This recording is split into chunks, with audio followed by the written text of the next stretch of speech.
Hello students, welcome to Recitals in Depth. In this episode, we are going to discuss the topics which are featured under the section of Polity and Governance for the month of August 2024.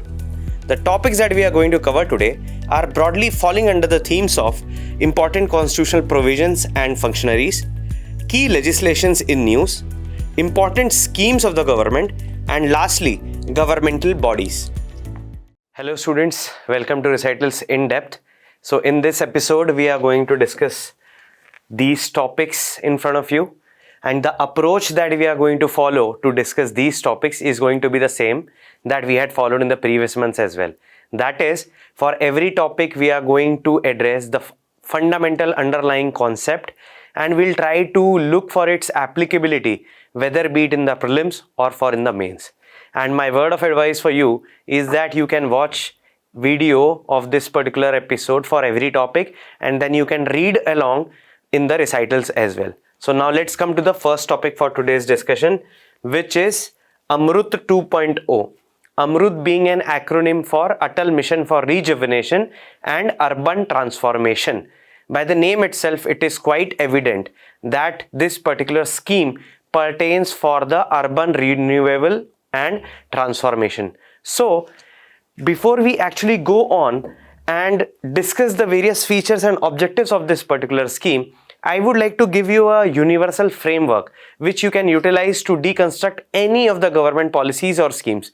And if you keep this particular framework in your mind, whenever you are reading any of the governance elements or any policies or schemes, it will be extremely efficient for you so that you will be able to make notes in a very efficient manner.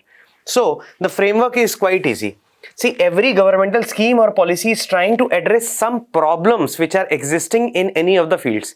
For example, in this particular case, government is trying to address certain problems which are being faced by the Indian cities and towns. So ultimately, the first leg of the framework is what problem it is intending to solve.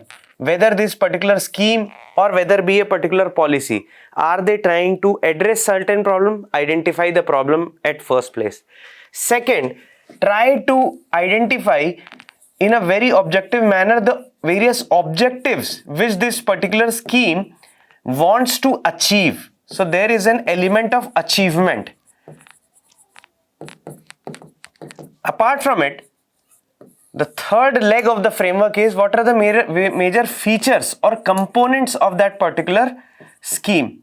That is how that particular scheme is trying to achieve the objectives which has been delineated in that particular scheme.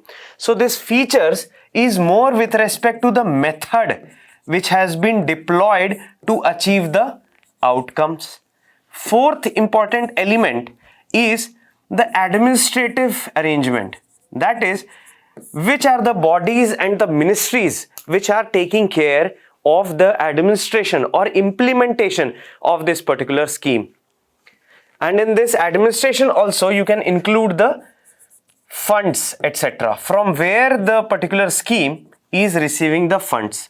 The fifth important point of the framework is what are the major challenges which are being faced while implementing this particular scheme.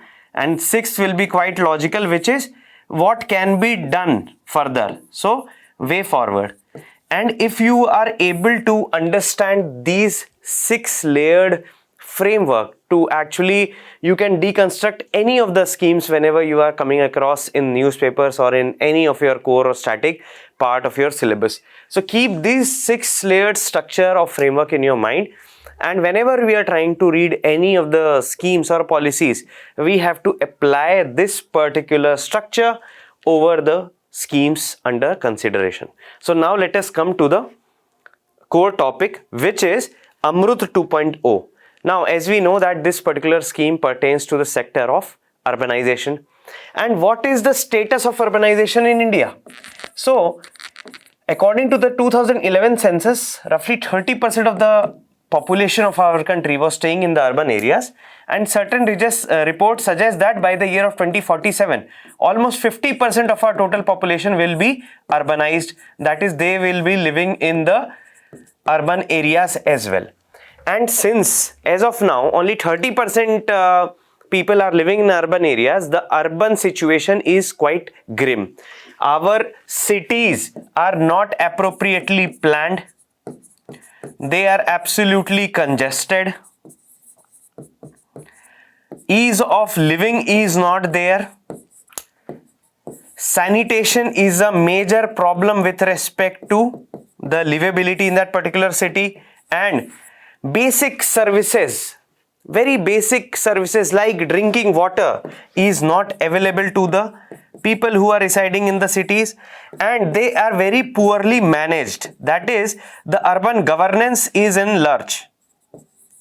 So ultimately, when Modi government came in power in the year of 2014, they came up with a scheme of Amrit, that is Atal Mission for Rejuvenation and Urban Transformation, in the year of 2015, and it continued for almost 6 years. And then after looking after the successes which followed in the mission of Amrit, the government of India, they decided to come up with the next level of Amrit by the name of Amrit 2.0, and this particular scheme tries to address such kind of problems only. And what kind of problems it is trying to address, that we are going to see in the coming slide.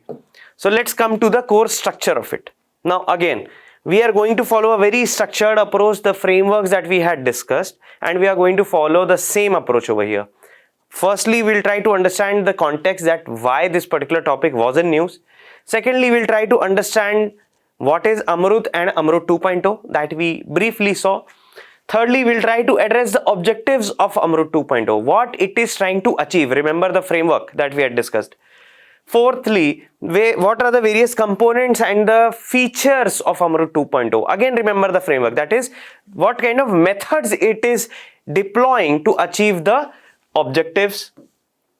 And lastly, what kind of challenges ultimately this Amrit 2.0 is going to face, and it is facing, which is actually hampering the growth and development of the urbanization in our country. So now let us start with the context of it, which is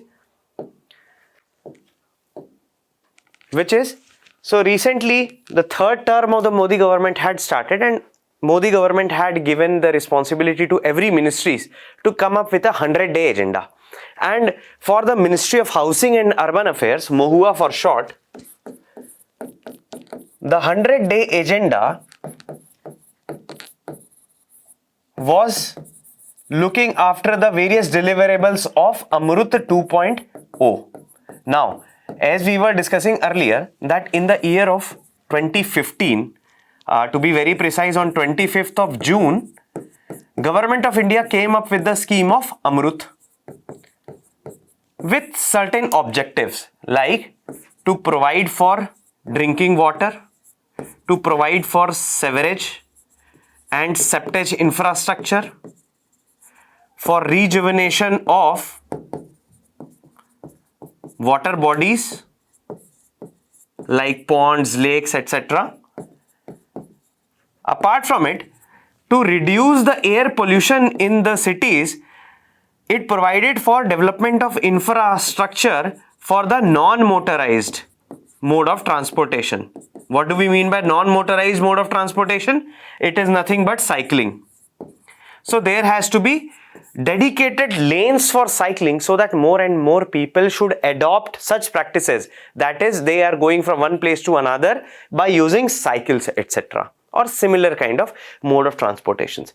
Now, in the year of 2015, government had provided a financial outlay of almost rupees 1 lakh crore for this particular scheme, which means that government provides a greater emphasis for the urban development, because ultimately we know that a huge demographic shift is taking place towards the urban centers of our country, and by the year of 2050, by going by the same pace, if our cities are not getting transformed, they will not be able to accommodate such large swathes of population which is flowing into the cities. And secondly, since cities are the core hotspots of economic development, if India wants to sustain its economic growth and socio-economic development, cities are going to play a very important role in providing the proper opportunities, employment generation and services availability to all the citizens, which will ultimately lead to the GDP growth.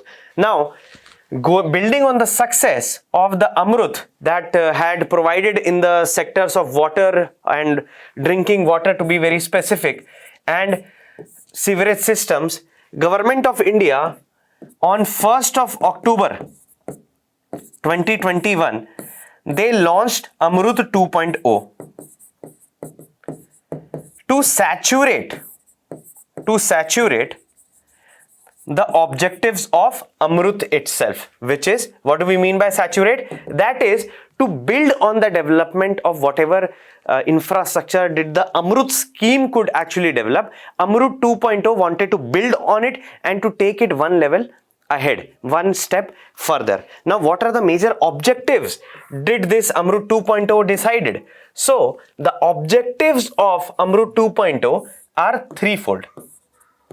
That is to provide 100% coverage of drinking water supply to almost 4,700 households, statutory towns, statutory cities. Second was to provide 100% coverage of sewage system in the 500 cities which was actually identified during Amrut. Apart from it, it wanted rejuvenation of urban water bodies like ponds, lakes, wetlands, and modern aquifer management system.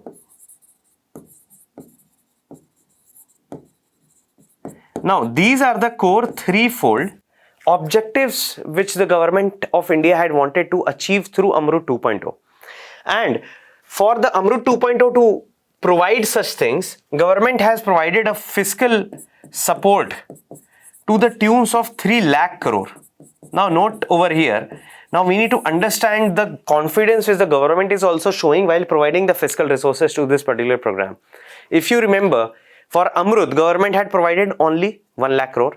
For Amrut 2.0, government is in the opinion that it is providing 3 lakh crores, almost thrice of it. And for it, this fund will continue to go for till fiscal year 25-26. Now, since these are the objectives and applying the same framework that we had discussed, so what are the various features and components of this particular program, and ultimately how Amrit 2.0 is trying to achieve these objectives which has been delineated? Now let us try to see that particular thing. So coming to the components or features of this particular Amrit 2.0, the first most important is city-based water plans, which is the most important component of Amrit 2.0. What does this particular thing mean, city-based water plans? It means that cities will register the details of all the water bodies which are present within their jurisdiction. So if water bodies are present at any of the locations, cities will make a geospatial registration of it, and apart from it, not only of their geographical distribution, but also about their capacity, how much quantity of water do they hold, what is the demand of water supply in that particular city, what is the situation of supply in that particular city, how much wastewater are they able to treat in that particular city. So ultimately, it will be a sort of a water budget for every particular city. So all cities will be required under Amrit 2.0 to create such city-based water plans which will provide a holistic and granular data with respect to the like water resources which are present in the city and how water is being supplied and demanded in that particular city. Now with the help of these things, it will be in better position for the ULBs of those particular cities, that is the urban local bodies, to decide a proper scope of the projects which they want to do, like which areas require more and more supply of drinking water or piped water connections, which areas are receiving better water supply as compared to different areas of that particular city. since we already know that not all parts of the city are uniformly covered under watered or tapped water connections, and by the creation of city-based water plants, the urban planners and policy makers will be at a better position to define and determine the scope of the projects that they want to take for the development of both water based projects and for the designing and implementation of sewage networks in the society, in the particular city. So this was the core and the first most important feature and component of the Amrit 2.0. The second most important are the reform agendas which are being pushed by the Amrit 2.0. Now the reform agenda is of two types. One is mandatory for all the cities to take, and second is the incentive based reforms. So mandatory, under the mandatory scheme, the scheme is pushing all the cities that they have to take reforms under two areas, which is property tax, that all the property tax should be notified in a very clear and transparent manner in every circle, so that whenever the city administration is trying to increase the property tax regime, it has to be extremely objective. And secondly are the user charges. That is, whenever the government is trying to provide any services to the citizens of a particular city, for example water, drinking water, for example sanitation services or sewerage management services, so there has to be certain user charges, or the residents has to pay certain charges to the government to avail such services. Apart from it, the incentive based services means, before that we need to understand that these mandatory reforms are mandatory because if the cities fail to perform under these two sections, the cities will stop receiving funds from the central government. So this is a very important outcome based funding mechanisms which has been deployed by the central government so as to prod and encourage the cities to take the necessary reforms in the ever existing and ever ignored sectors of property tax and user charges. And secondly, the incentive based reforms are twofold. One in the sector of water, which says that almost all the non-revenue water means that whenever you are using the water and if you are not paying for it, the quantity or the proportion of such water should be brought down below 20%. And the second is that almost 20% of the city's water need and 40% of industrial needs should be provided from wastewater or treated wastewater. And secondly is of the governance, which means that it is encouraging every city to make proper credit rating of the ULBs or the urban local bodies, so that they will be available to get municipal bonds as well. And apart from it, they want that there has to be good governance in the realm of providing of sewerage connections. So these are the major components, two major components with respect to Amrit 2.0. Now, apart from it, there is one more very important thing, which is Pay Jal Sarvekshan. What does it mean? That it means that Sarvekshan in Hindi, actually it means that survey. So it means that survey of drinking water across the cities. So what it is providing, Amrit 2.0 is providing, that the government of India will actually deploy various kind of civil society agencies to do a survey on the quality and availability and accessibility of drinking water across cities, so that it will provide a competitive environment to all the cities who are taking part under the Amrit 2.0, and it will provide a very competitive environment so that people will be able to understand that what kind of drinking water and in what quantum and in what cost they are receiving the drinking water, so that they can hold the bureaucrats or the political functionaries accountable in their particular cities. Apart from that, Amrit 2.0 also consists of a technology sub-mission which envisages that there has to be more involvement of startups in the sewage management of the city, and under this, startups will be provided fund for the projects that they are coming up with, if they are coming up with more and more innovative and technological solutions for the better management of the sewage and septage floods in the city. And lastly, there has to be more and more community engagement as well. Under this, the Amrit 2.0 is providing that the women-led SHGs will be involved in taking part in the administration of water infrastructure, and apart from it, they will also be involved in the quality control of the water being provided through the taps. So ultimately, the overall component feature and the scope of Amrit 2.0 is actually quite transformative in its nature if it is getting implemented in the right way and spirit. So ultimately, the efficacy and effectiveness of every scheme boils down to the one last element, which is if it is getting implemented in a right way, the citizens of that particular area will take benefit of it.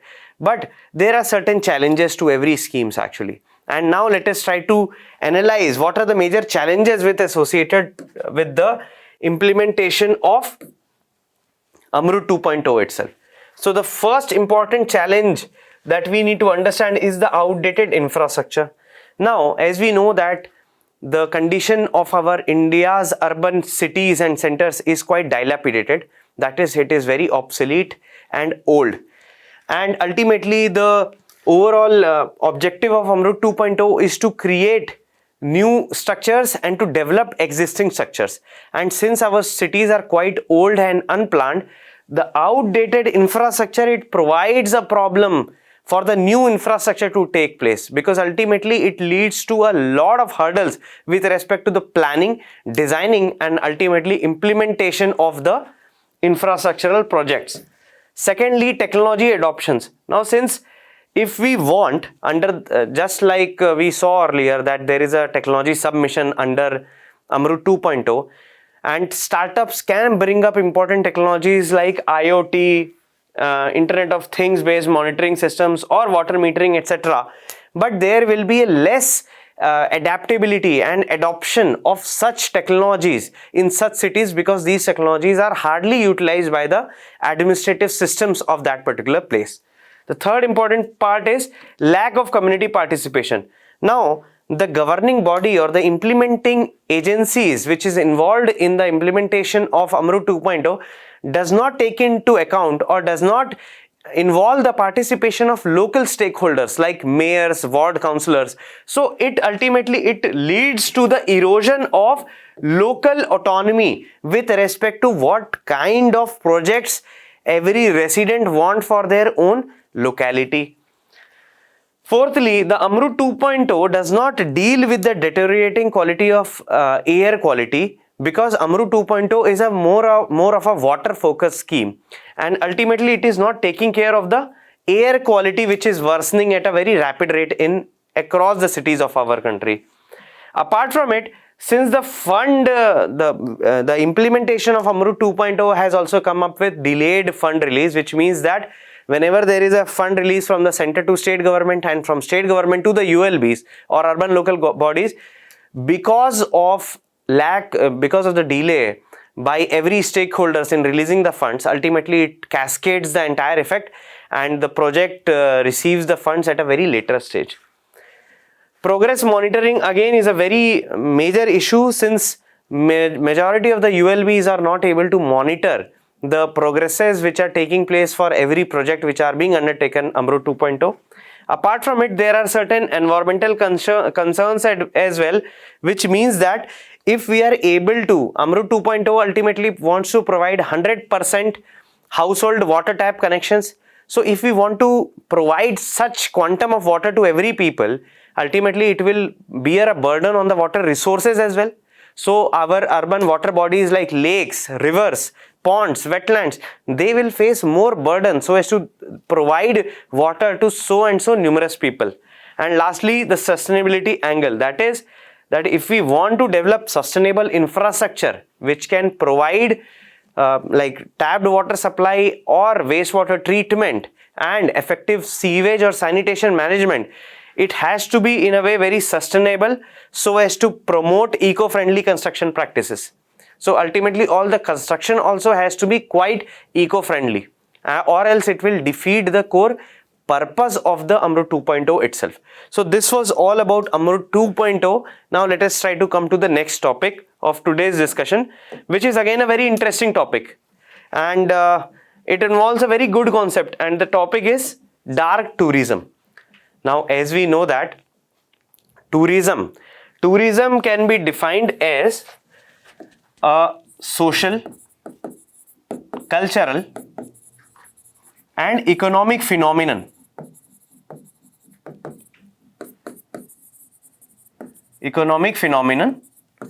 where a person moves from one place to another, and from whenever a person is moving from one place, this place is quite familiar to his or her own origin. However, this movement of a person from a place of familiarity to a place of unknown nature for both personal and professional reasons. So this is called tourism, and tourism can be of many types. So for example, there can be many types of tourism as well. For example, there can be recreational tourism. There can be adventure tourism. For example, whenever you go for adventure sports. There can be spiritual tourism. For example, whenever we go for our Char Dham Yatra, etc. There can be ecological tourism when we visit national parks or wildlife sanctuaries, and there can be, say, medical tourism. So whenever a person is moving from one place to another to avail medical services for his own personal benefits, so that is called medical tourism. And similarly, this dark tourism is also one type of tourism. So what is this dark tourism? So now let us try to understand it in the next slide. So before we actually go on, briefly I'll let you know the context of it, that recently in the month of August itself, the Wayanad district of Kerala, it faced a very severe landslides which led to the submergence of various villages under the rock debris. And what had happened, that ultimately it led to the loss of lives of almost 300 people. Now, when the government was taking care of the rehabilitation and recovery process in that particular place in the Wayanad districts, there was a very peculiar tendency which was observed by the governmental officials. That is, they observed that many people, not only from Kerala but also from nearby regions of Tamil Nadu, Karnataka, etc., they are swarming up to the places where this particular hazard had occurred, and ultimately it was causing difficulties for the officials who were taking care of the recovery processes in that particular places. Now, why these places, why these people were coming in huge numbers to that particular place? Because they wanted to witness themselves that what kind of wiping away of such villages had happened, and they wanted to get a grasp of the seriousness of the landslide which had occurred. But ultimately it was causing trouble for the governmental officials to carry out their respective duties, and that is why the Kerala government, they came up with a notification requesting the tourists to avoid travelling to such places, that is, to avoid travelling to Wayanad district, so as to witness the scale and how difficult that position and that place had become. And ultimately this concept is related to dark tourism only. So what do we actually mean by dark tourism? So as we already had described what is tourism, it will be easier for us to define what is dark tourism. So dark tourism is traveling to a place where, when a people travel to a place which has got a historical value, which is associated with death, human suffering, mass killings, grief and disasters.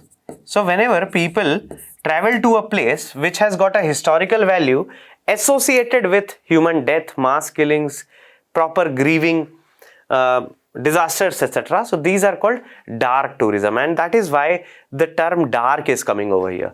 This dark tourism is also known by other terms, that is grief tourism and more famously Thana tourism.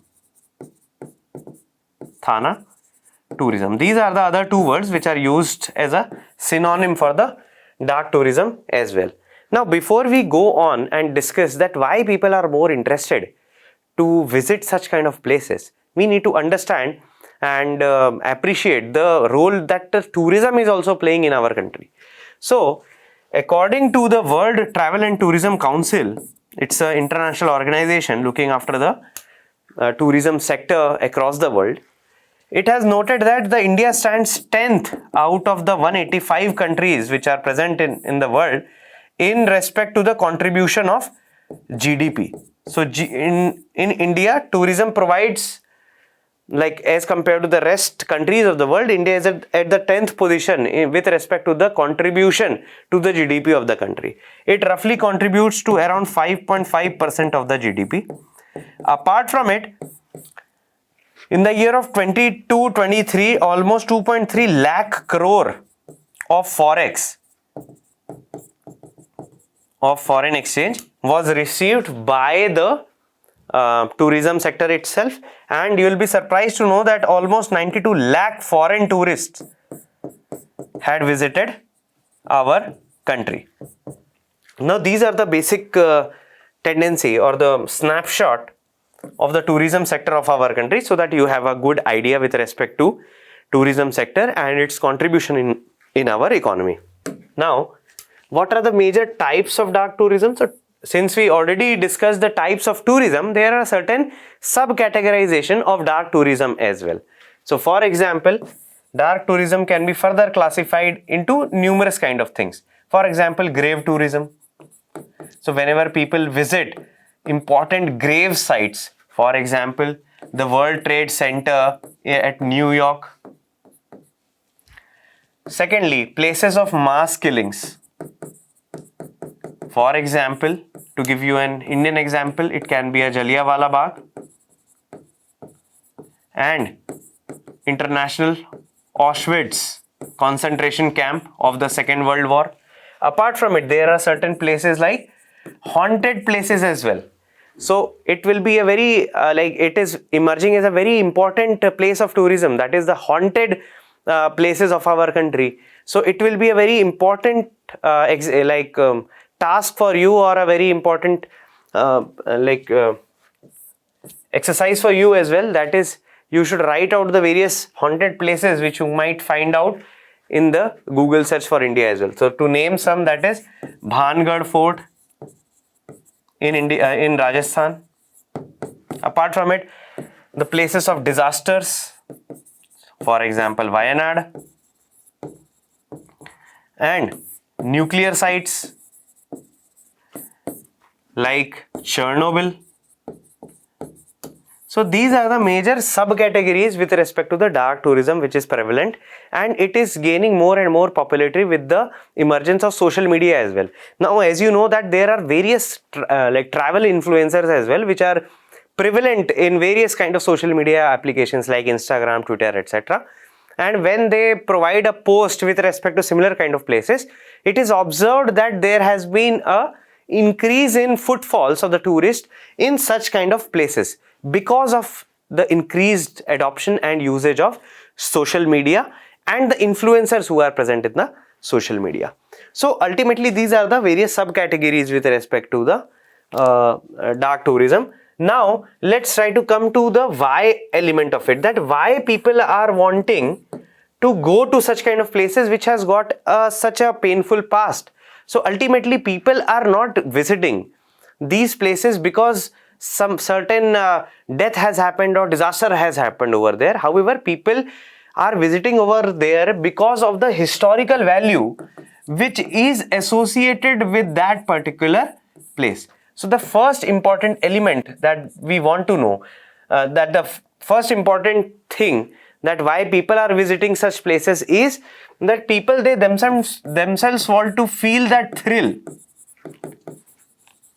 and to get associated with the eerie feeling which the place is inherently having. Secondly, people want to know the historical value of it as well. That is, whenever a people or a group of tourists are visiting any particular place, they also want to witness it firsthand, that how that place had witnessed similar kind of gruesome incidents or events.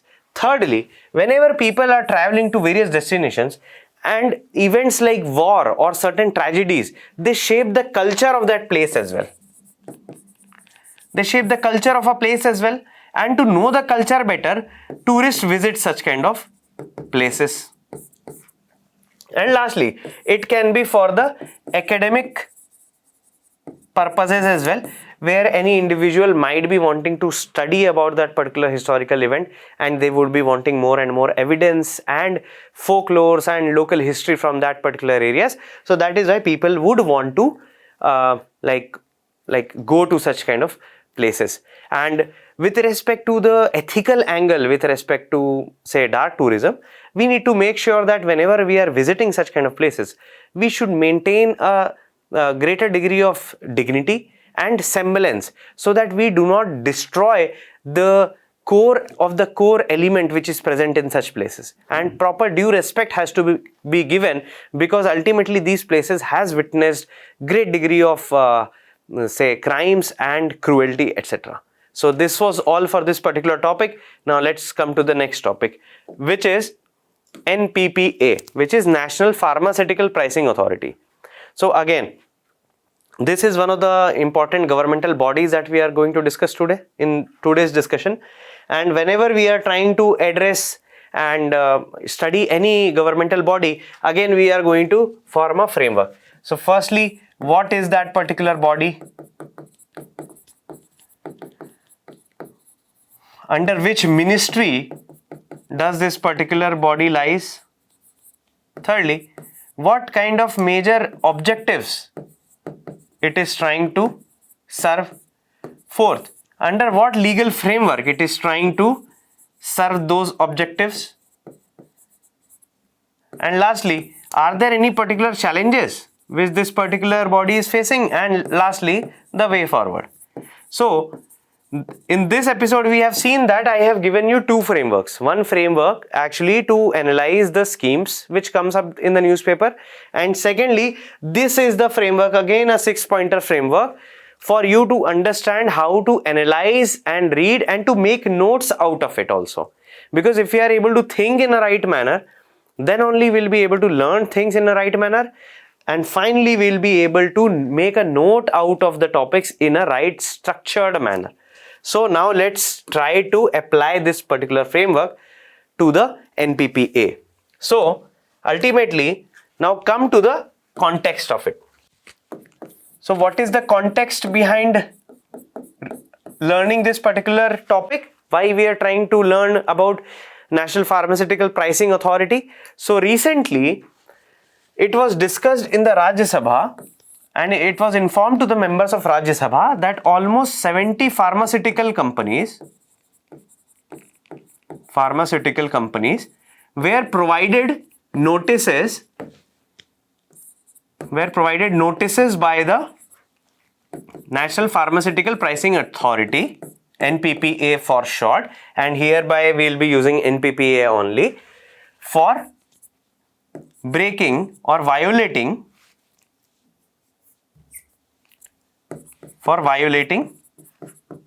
the drug price control order.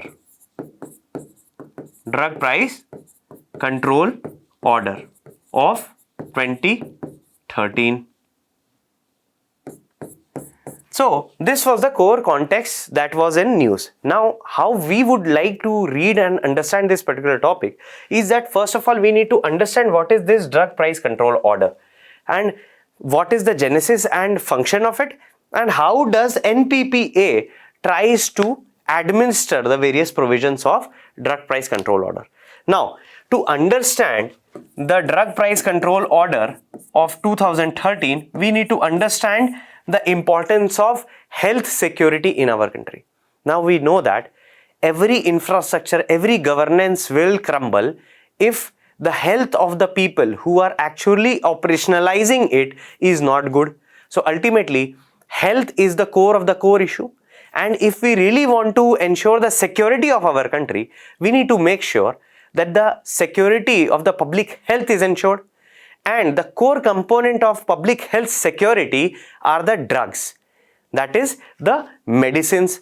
And to make sure that the medicines are available, accessible in a very affordable manner to every citizen and at every point of time, that is the core and core responsibility of the government of India, so as to ensure public health security and to make sure that the important drugs are available at ample quantities, in good quality, at every point of time. Government of India has come up with drug price control order under section 3 of the Essential Commodities Act of 1955, because drug itself is a essential commodity. So under section 3 of Essential Commodities Act 1955, Government of India had come up with drug price control order, through which government tries to regulate the prices of certain classes of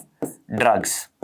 Not all drugs are being put under the administered price mechanism. However, there are certain classes of drugs which are being put under the administered price mechanism through the drug price control order. Now, this drug price control order, it comprises of list of 384 drugs which are present in the national list of essential medicines.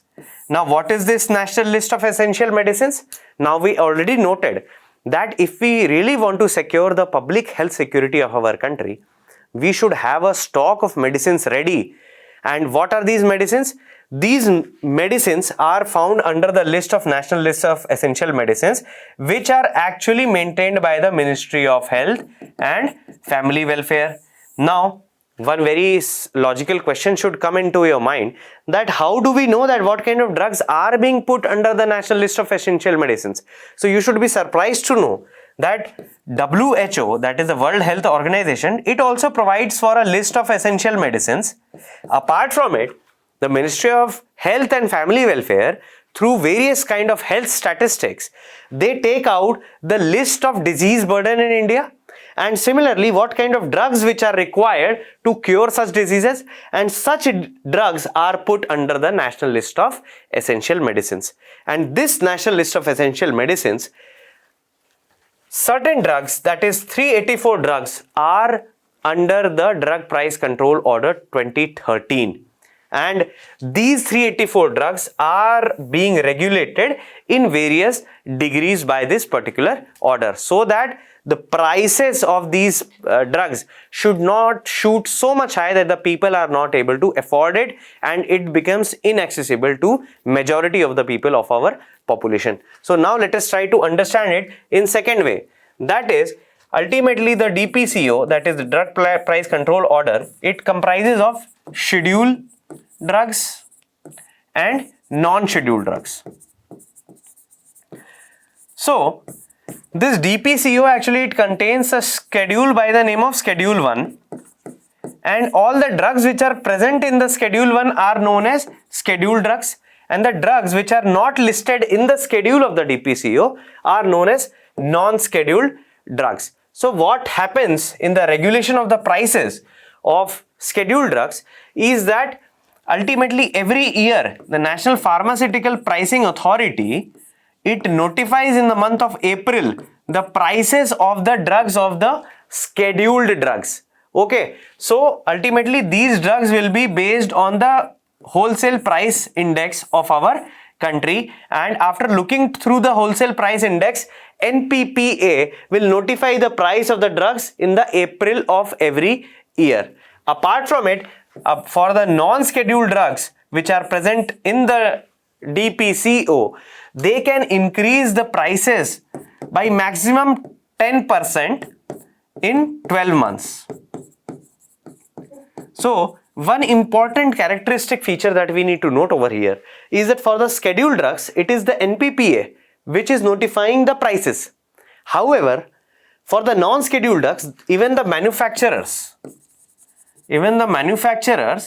can actually change the MRP or increase the maximum retail price.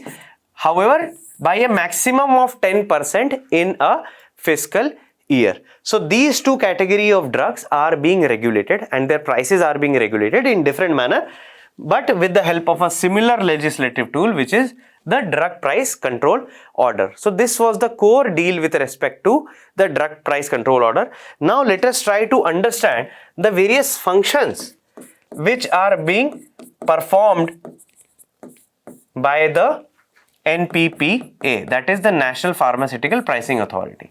Now, as we already noticed that it regulates and fixes the price of important drugs. So regulates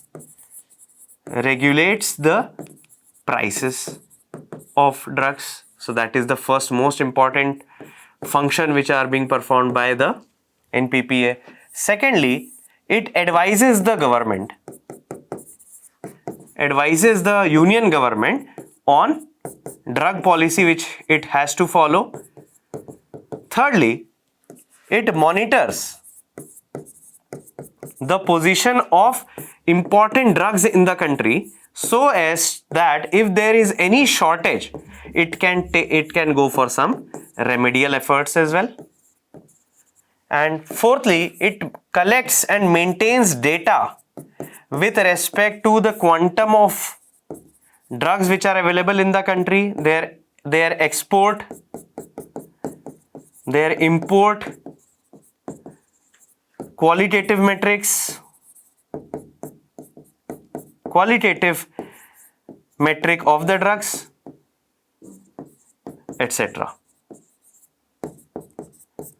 So that ultimately it will provide for the growth of the pharmaceutical sector. And lastly, one of the most important function is that its most important function is to maintain that the prices of the drugs are affordable,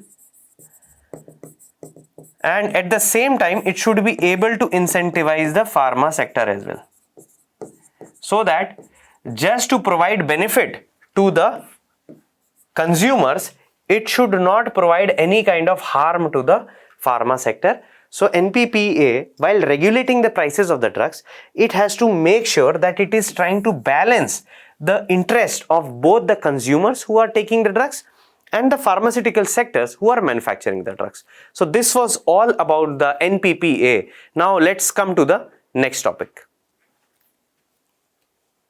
Now the next topic is Clean Plant Program. So now let's come to the core structure of it. So what is the context behind this particular topic? So recently the cabinet has proposed the passing of a plan for the horticultural sector by the name of Clean Plant Program, CPP in short, with a financial outlay of almost 1700 crores of rupees. So apparently it has provided a great degree of fiscal resources for the Clean Plant Program. So before we actually go on to understand the various objectives and features of the CPP or Clean Plant Program, firstly we'll try to understand what is a planting material, because from there itself it is coming the clean plant part. Okay, so what do we mean by the term planting material? So planting material is that part of the plant which is used for vegetation propagation.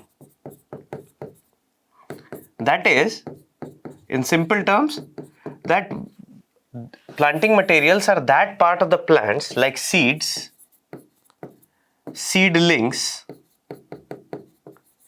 saplings,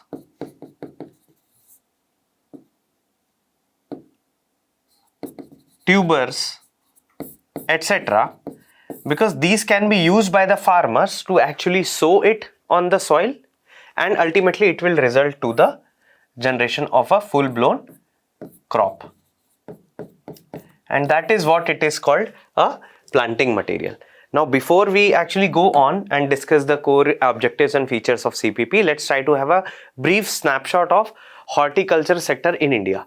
So what do we mean by horticulture? Horticulture is a sub branch of agriculture which involves the cultivation, study and management of certain kind of crops like fruits, vegetables, tuber crops, aromatic plants, various kind of seeds, bamboos, etc. So ultimately, whenever we are trying to cultivate, produce and study such kind of crops, it comes under the sub branch of agriculture which is called horticulture. So since we know that India is having a very diverse climatic system, diverse climate and topography, which provides for a very favorable conditions for the diversity of fruits and vegetable. And you will be surprised to know that India is the second largest producer of fruits and vegetable only after China. And in the year of 2023-24, India produced almost 112 million tons of fruits.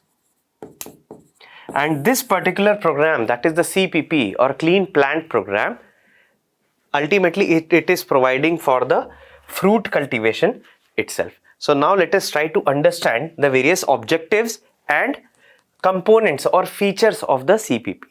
So as we know that the planting material, whenever the farmer is using the planting material, one of the most important critical element which decides the success of a crop comes from the planting material. So what happens is that many a times the planting material, whenever it can be a seed or a seedling or a sapling, if it is containing certain pathogen, ultimately what it does that whenever the particular seedling or seed will grow to become a plant, it will hinder its quality and overall productivity.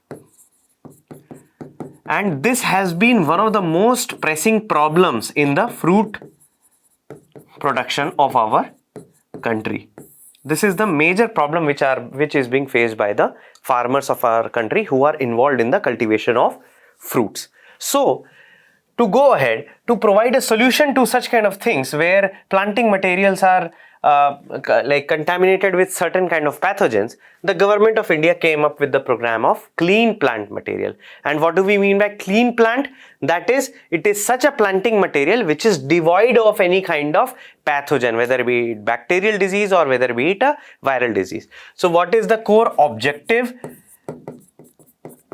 Core objective of CPP, that is to enhance the quality and productivity of the fruit production in our country, and secondly to provide to the farmers high quality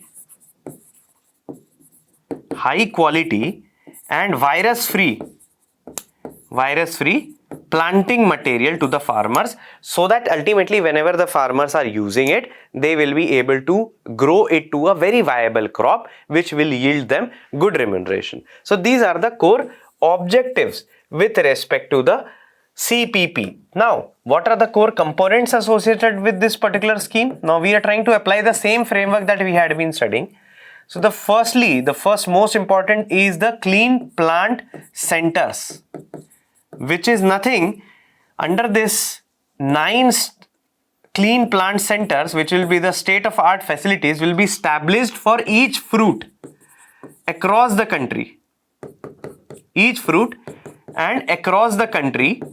And these clean plant centers will be equipped with various kind of therapeutic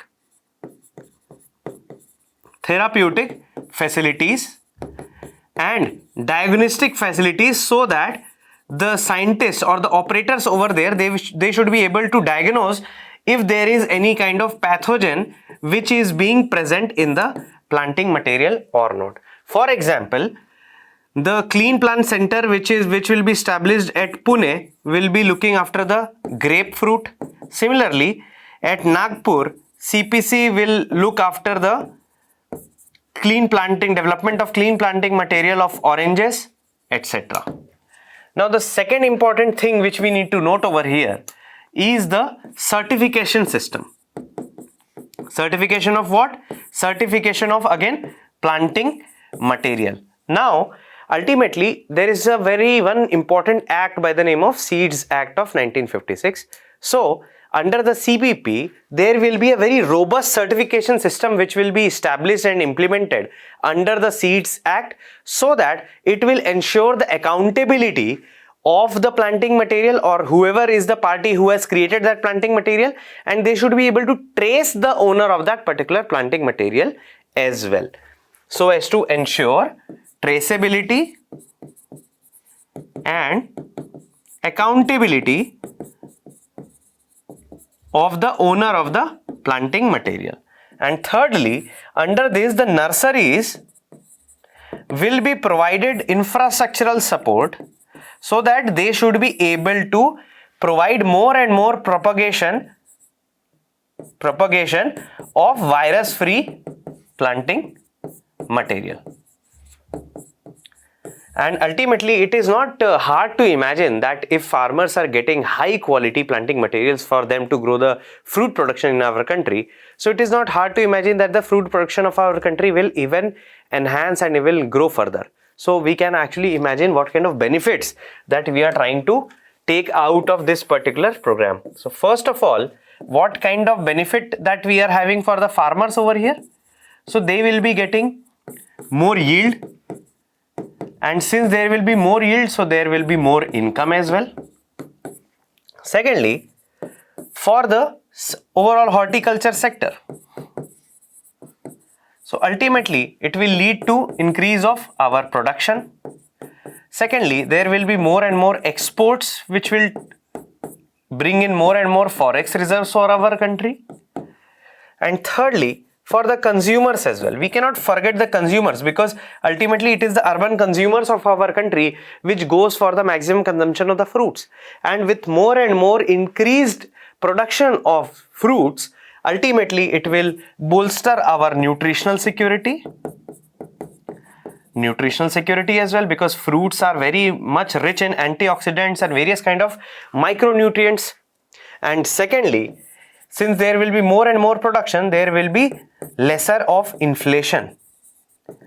So there will be these two facets will put more emphasis for the food security.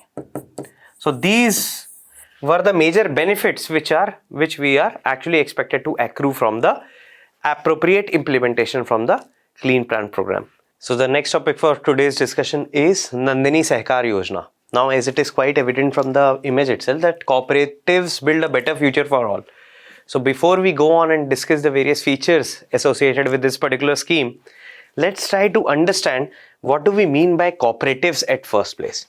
So there is one very important international institution by the name of International Cooperative Alliance.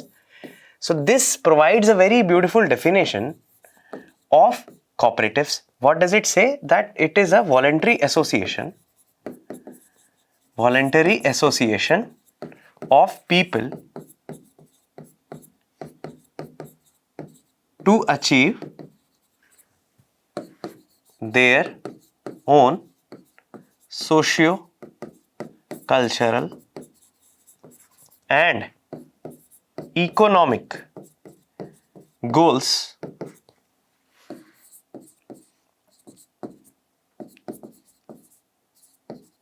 through an agency which is democratically controlled. So this is the core definition of any cooperatives, and as you already know that the Indian government is giving enough emphasis and focus for the developments and promotion of cooperatives in various fields in our economy. And recently the government of India had also created a separate ministry by the name of Ministry of Cooperation. So this is the core definition of voluntary. Now how do we define a women cooperative? So women cooperative can be defined as a cooperative which is registered as a women cooperative under various state acts or central act or multi-state act, or it is such a cooperative where 50% or more of the members are women itself.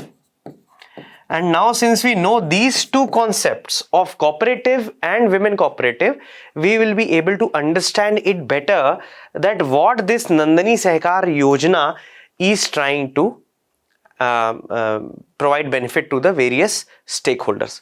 So ultimately, this Nandini Sahakar, Sahakar in Hindi it means cooperation. It is a women focused. It is a women focused framework. For what? To do certain things, to provide financial assistance, to provide project formulation, and to go for capacity building. Of whom? Of women cooperatives. To achieve what? To achieve what? So ultimately, through these three interventions, the Nandini Sahakar wants the women cooperative to achieve something, that is to run business models, to run businesses, except in the field of urban housing. So in that case, if urban housing is the sector in which the Nandini Sahakar is not able to provide them with financial assistance or aid in policy formulations or business model developments or in the overall capacity enhancement of the women cooperatives, so then what are the sectors in which the Nandini Sahakar is able to contribute in their development? So there are certain very important sectors like rural infrastructural management, rural infra and service delivery, like say tap water connections, etc. Secondly, of grain storage, food processing, etc. So these are the core areas or the sectors in which the Nandini Sahakar is promoting women cooperatives of our country to go for entrepreneurial avenues, so as to make more and more revenues out of such areas and to ultimately provide for the women's empowerment. Now, ultimately, any women cooperative can actually approach the NCDC, which is the core nodal agency for the implementation of the Nandini Sahakar Yojana. NCDC is a short form for National Cooperatives Development Corporation, which we are going to study in quite depth. So it's a statutory apex developmental financial institution which is going to provide various kind of financial assistance for the cooperative sector as a whole in our country. So ultimately, NCDC, or short for National Cooperatives Development Corporation, is an apex level statutory autonomous institution which is headquartered in Delhi, and it was set up in 1963 for the cooperatives at primary, district, apex, multi-state and national level. And what is the core function of it, NCDC? NCDC's core function is that it is the core and apex developmental financial institutes for the cooperative sector in our country, and it provides for financial assistance to cooperatives working in various sectors of our economy, starting from production of food, processing, marketing, storage, supply chain, export and import of agricultural produce, foodstuffs, whether it be rural housing, renewable energy, etc. And ultimately, we need to note one more thing over here is that it is also running other developmental schemes like Swayam Shakti Sahakar Yojana, under which it is providing financial assistance to agricultural credit cooperatives, so that ultimately these agricultural credit cooperatives will be able to scale up their operations which they are taking up in the rural hinterland of our country. So this was all about the Nandini Sahakar Yojana and how it is trying to provide more entrepreneurial dynamism in the women cooperative sector of our country. So it can come up, you can apply this information as one of the examples in your arguments in the mains answer writing. So now let's come to the next topic, which is very important. Before we go into that, there is one very important, you should be having some good examples also with respect to it. So there is one very famous women cooperative by the name of Prabhavana, and this Prabhavana is a multi-state women cooperative focusing in the manufacturing of jute and allied fiber products. So this Prabhavana women cooperative is manufacturing women's purses, bags, various kind of carry bags which are made through jute. And you should also notice that this women cooperative is also employing transgenders as their employees, so that they should be able to uplift and provide a proper avenues for the socio-economic development of the transgender community as well. So this was all about this particular scheme. Now let's come to the next topic, which is no confidence motion against vice president. So recently a very unique development has taken place in our parliamentary history, and this is what we are going to discuss in this particular topic. So ultimately, now let's come to the context is, that is why we are trying to study this particular topic, is that recently 50 member of parliaments, they signed a resolution to bring in a no confidence motion against the vice president of our country, Mr. Jagdeep Dhankar.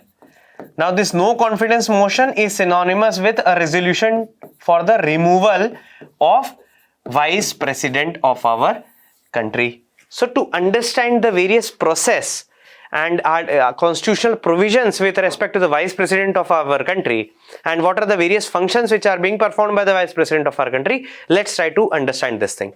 Now before we go on and discuss the various important constitutional articles with respect to VP of our country, one important thing we need to note for the sake of parliamentary history of our country, that if in case this particular resolution, which has been signed by only 50 MPs as of now, if it get passed by the Rajya Sabha or the Lok Sabha, or if it gets introduced, it will be the first instance in our India's parliamentary history that such kind of a resolution is being passed for asking to remove the vice president of our country. Now in the course of our lecture, we will try to understand that why such kind of resolution is being passed by the MPs of our parliament. Now before that, let's try to understand the various important constitutional provisions with respect to the vice president of our country. So article 63 of our constitution provides for a vice president, and this is based on the model of United States of America's vice president. Secondly, article 64 of our constitution provides that the VP should be the ex officio chairperson of Rajya Sabha, which means that by the virtue of being in the position of vice president will be the ex officio chairperson of Rajya Sabha. That is, vice president, while performing as a chairperson of Rajya Sabha, will be having equal powers just like speaker has in the Lok Sabha. So the chairperson of Rajya Sabha will be deciding the entire degree of businesses which is going to take in the Rajya Sabha, and it is a chairperson who will be having the final authority and responsibility so as to manage the affairs of the Rajya Sabha, which provides like the vice president of our country a very significant and important responsibility. Now article 65 of the constitution, it provides for the article of acting president, which means that whenever there is a vacancy in the office of president, not because of retirement of the president, but in cases of certain absence of president, or if there is any resignation by the president, or if health of president is not good, and if there is a death, in that case vice president will act as a president of our country. This is also one of the most important constitutionally mandated function which has been provided to the vice president of our country. Article 66 of the constitution deals with the method and mode of election of the vice president of our country. What does it say? It provides for the electoral college, that is, all the members of parliament, whether be it of Lok Sabha or Rajya Sabha, whether be it elected or nominated, will be the members of the electoral college for the election of vice president. Secondly, it provides that the election should be conducted with the method of proportional representation with single transferable vote. Similarly, Article 67 of the Constitution provides for the term and tenure. So it provides for a 5-year term, and if the VP wants to resign before the superannuation, they can provide their resignation to the President of our country. And similarly, Article 67B of the Constitution provides for the process for the removal of the Vice President as well, for one single criterion, that is for the violation of the Constitution. So any resolution for removal of the Vice President can be only brought in the Parliament if members feel that the Vice President through his actions has violated the Constitution. And what is this particular process which has been provided by the Article 67B of the Constitution of our country? It provides that after providing a 14 days notice, prior notice, a resolution can be brought in only in Rajya Sabha and not in the Lok Sabha. And secondly, this resolution has to be passed in the Rajya Sabha with effective majority.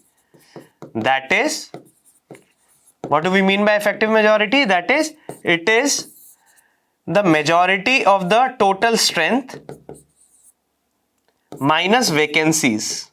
So it will not take into account the vacancies which are present in the Rajya Sabha. And after it has been passed by the Rajya Sabha, ultimately it has to be passed in the Lok Sabha also with simple majority. So in Lok Sabha it has to be passed by simple majority. So this is the procedure which has been prescribed by the Article 67B of the Constitution of our country. So now let us try to know, like, why did the opposition members, 50 opposition members, they had a feeling that they had to put in such a resolution. So ultimately there has been an issue that it must be a possibility that Vice President must have done something which did not go well with the opposition members. So now let us try to look into it. So the first reason which we would want to note over here, and if you remember it very vividly, in the last month also we had discussed a very important topic in the field of parliament, that is who controls the mic while there is a discussion going on in the various houses of the parliament. And if you remember that thing, this particular article will be very easy for you to understand. So ultimately it is with respect to the conduct of the VP with respect to the mic. It is a leader of opposition in the Rajya Sabha, which is Mallikarjun Kharge. He felt that whenever he wanted to speak on the floor on certain important matters, the VP instructed the various kind of technicians to put off their mic, and ultimately it led to the reduction of space and time and opportunity for the leader of opposition to express their views in the house while there was a debate going on in various important issues. The second important point which we want to note over here are the instances of political biasness.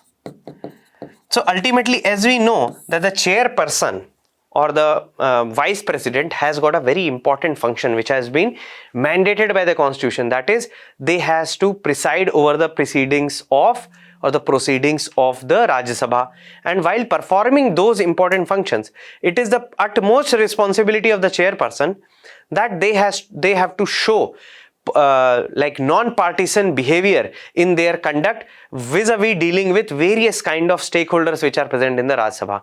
And it has been observed at various instances, and it has been alleged by various political parties that the VP is not performing in a non-partisan manner, and ultimately it will lead to violation of the constitution, because ultimately VP is not able to perform its constitutionally mandated obligations. And third important point is personal remarks.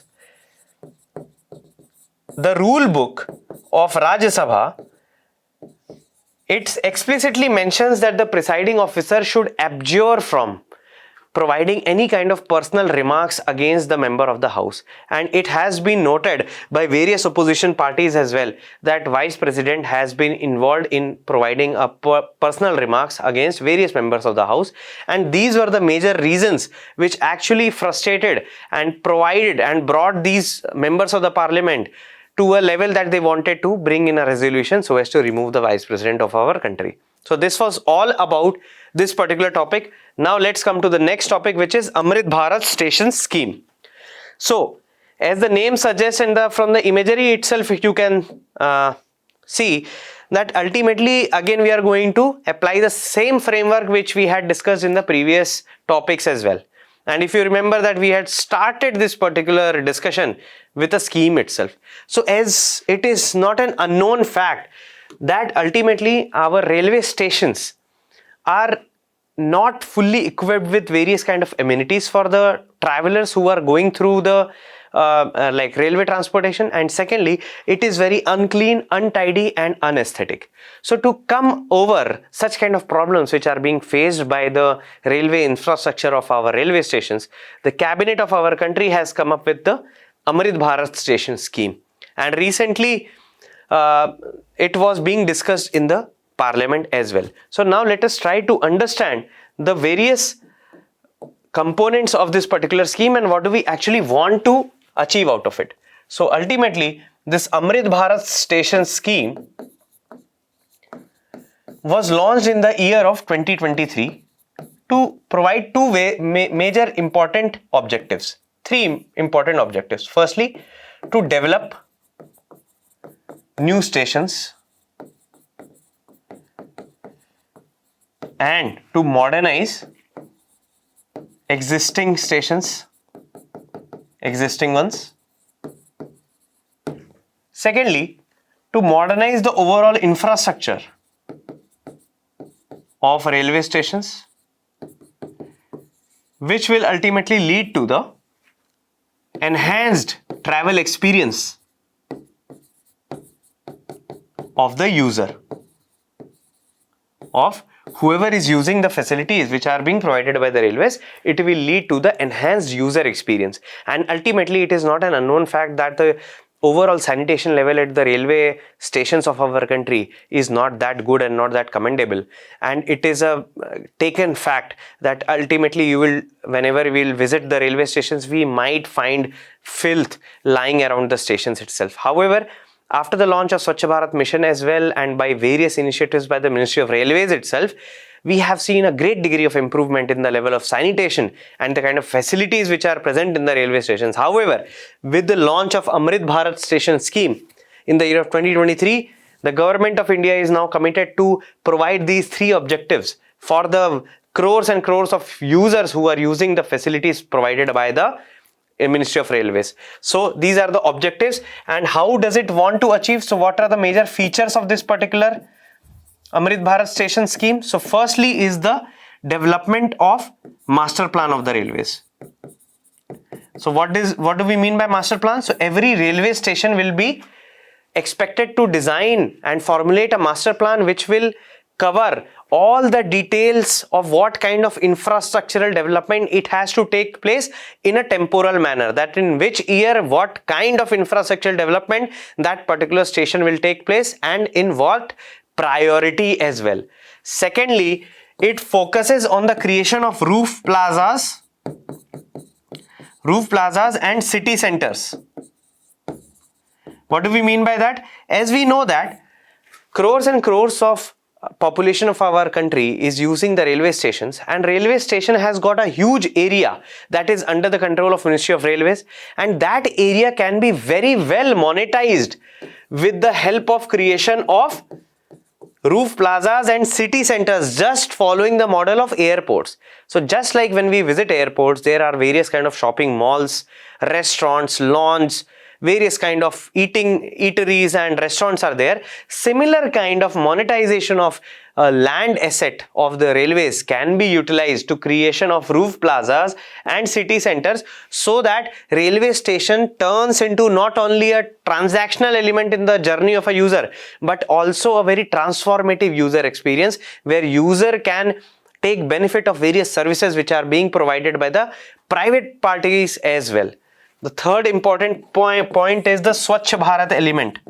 That is, every station has to make sure that it is providing for effective sewage treatment with the help of sewage treatment plants or the on-site sewage treatment plants, so that ultimately the sanitation level has to be maintained at a global level.